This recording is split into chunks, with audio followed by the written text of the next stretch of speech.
Unresolved Problem segment tonight. As you may know, I have asked American clerics to preach over this coming weekend about confronting the evil the jihad is imposing on the world. Thousands of clerics have told me by email they're going to do that. But some religious leaders are pacifists, peacemakers. Joining us from Washington, Reverend Jim Wallace, Protestant and editor of Sojourners magazine. Kate Gould, a Quaker, who analyzes Mid-Eastern policy for the Friends movement. Ms. Gould, begin with you. We know Quakers are pacifists. We respect that. But when you see ISIS trying to establish a caliphate and expanding their territory thousands of miles and committing atrocities against people, do you feel any moral obligation as a Quaker to stop that? Of course. We all have a moral obligation to stop the atrocities that ISIS is committing. And the way that we can do that is by working toward a political solution that starves ISIS of the three things that it needs to thrive. And that's money, weapons, and recruits. Okay, so let me stop you there. So you want a political solution to stop people from giving ISIS money. Now, you know that ISIS sells oil to get money, that fanatical Wahhabists give ISIS money. You're not going to be able to stop either of those things. Okay, can't stop them. All right? And you also know that there isn't really a political solution in the sense that ISIS is not going to negotiate with anybody and that they have free reign on the social media to recruit. You can't stop that. So isn't it pie in the sky? Isn't it a ruse for you to say that this could lead to some kind of a solution?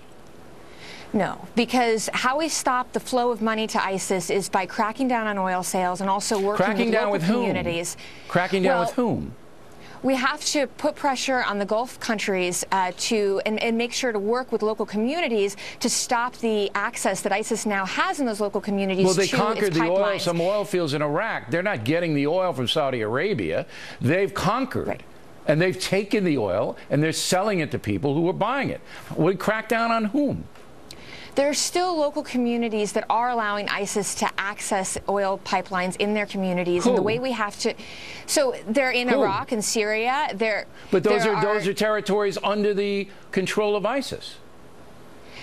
Yes, and we have to work, so many of them are, and yes, and we have to work through policing, local policing efforts and intelligence efforts to stop that. What local police? There is no local police. ISIS have cut their heads off. All right, think about it. I'll come back. Reverend Wallace, all right, we've had you on many times, and we, again, respect your role as a peacemaker. But surely you know that these savages are now, and we haven't even talked about Boko Haram, killing people in Africa, the Taliban slaughtering children in Pakistan. How would you, Reverend, suggest we stop that? Peacemaking, Bill, that's the right word. Peacemaking is different than peace-loving. Peacemaking takes hard work. So as you know, yesterday was Ash Wednesday. This is a season of Lent, a time of reflection and repentance. The Apostle Paul said this to your question.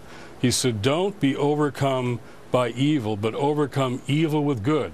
Naming evil is very important. How you overcome evil is the critical question. Then how would you do it, and Reverend? More military solutions will not solve this problem. How would you stop the ISIS savages from murdering innocent people? How? The first thing I would do is I think they're going to take advantage of your narrative of a holy war. I would never use that language, and faith leaders are going to reject the narrative of a holy war. But you're still not telling me. Them what they want. Still not telling. You're telling me what I shouldn't do, but you're not telling me how you would stop the bloodshed. How? There's two things. Faith leaders have to help our Muslim brothers and sisters defeat this extreme fundamentalism from within. How? Not by bombing them from without. Okay, that'll make it worse. You don't want this. You don't have anything. You have nothing, Reverend. No, I do. You're saying that we should do a holy war. Look, forget about what I'm saying. I'm asking you for the 5th time. Do you have any way to stop this? We have to defeat this kind of extremism from within, not bomb it from without. Within Islam, right. And how do you do that? How exactly do you do that? I'm trying to tell you, Bill, the countries in the region have got to live with their own future. They've got to solve this. We can help in particular ways, but another American war, the war in Iraq, Reverend, with all due respect, you know we like you. The war in Iraq, Reverend, the war in you Iraq got nothing. helped cause ISIS. You have nothing. All you have is criticizing what has happened. You have nothing. Ms. Gould, we'll go back to you. Of the same, you have nothing, Reverend. You're wasting our time. The ISIS people would behead you, your family, and everybody you know, and you'd be saying, you know, the Muslim people have got to deal with it from within. Ms. Gould, I'm going to give you the last word. Do you, after thinking about it, do you have any specifics to stop these people? Go ahead. We have to forge a political solution that brings in all the key stakeholders. A political solution, and that's not about involving ISIS in diplomacy. It's involving the key stakeholders that actually continue this conflict. It means doing something we've never done before, which is seriously engage Iran in this discussion, because Iran has leverage on the Assad regime, and right now ISIS is growing from the continued violence in Syria. Problem. The Shia fanatics. It's not Iran that's going to solve the problem. It's a political process that brings in all the stakeholders that are now currently fomenting the violence. And you know how well the nukes negotiations how the Lebanese Civil War ended. All right, guys. Look, I know I'm obnoxious. I know I'm obnoxious, but Bill, you have nothing that hasn't worked before. Okay. You've tried. We've seen this movie before. All I'm going to say to you, Reverend, is this. If your philosophy were in place during World War II, we'd all be speaking German. All right?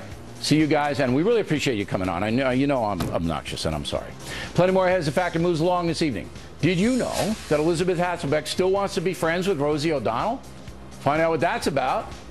I'm Bertie Goldberg on how the nightly news is covering the jihad. Is it fair and balanced?